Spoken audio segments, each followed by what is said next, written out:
Hello everyone, and welcome to Intramuscular Injection, your trusted channel for medical learning, clinical skills, and healthcare education. If you are passionate about nursing, medicine, healthcare procedures, and practical clinical knowledge, then you are in the right place. Before we begin, make sure to like this video, subscribe to the channel, and share it with your friends and classmates so more people can learn and grow together in the medical field.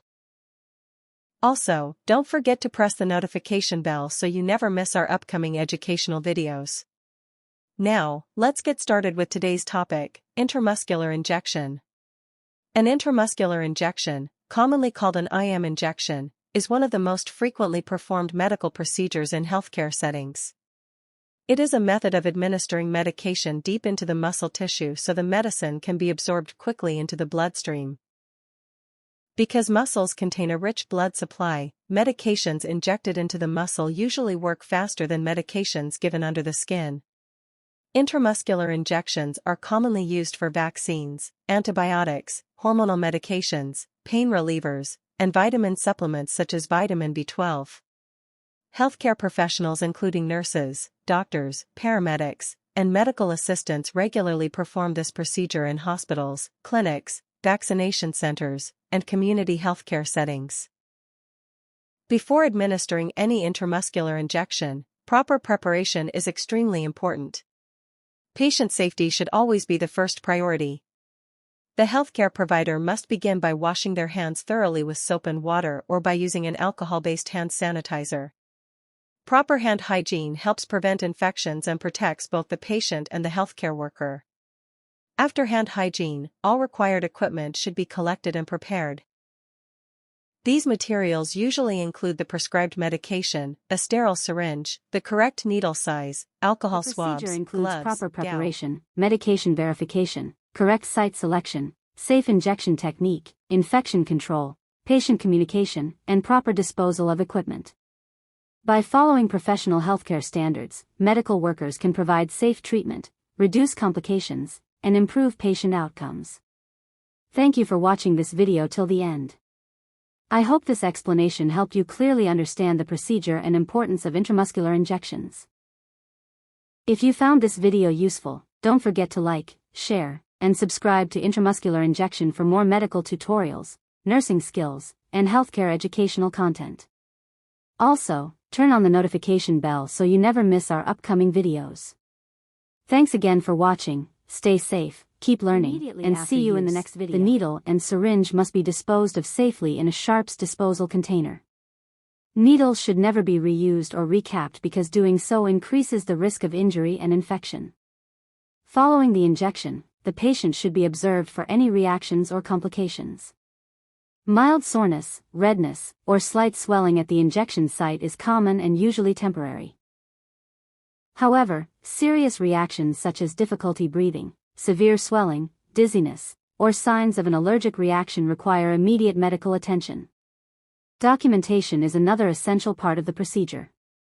Healthcare providers record the medication name, dose, route, injection site, time, and any patient reactions. Proper documentation helps maintain accurate medical records and supports continuity of patient care. Now let's talk about some important safety considerations during intramuscular injections. Choosing the correct needle size and length is extremely important. The appropriate needle depends on the patient's age, body size, muscle mass, and the type of medication being administered. Using the wrong needle size may result in pain, improper medication absorption, or tissue damage. Communication with the patient is also very important. Explaining the procedure before starting helps reduce fear and anxiety. This is especially important when dealing with children or patients who are afraid of needles. Healthcare professionals should remain calm, confident, and professional throughout the procedure. Infection control must always be maintained. Sterile equipment should only be used once, and healthcare workers should follow standard precautions at all times. Pain reduction techniques can also improve the patient experience. Encouraging the patient to relax the muscle, distracting them through conversation, and using a smooth injection technique can help reduce discomfort significantly. Healthcare providers should also be aware of possible complicated injection site. The patient should be positioned comfortably.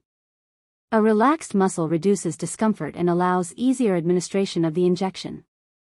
The healthcare provider then cleans the injection site using an alcohol swab.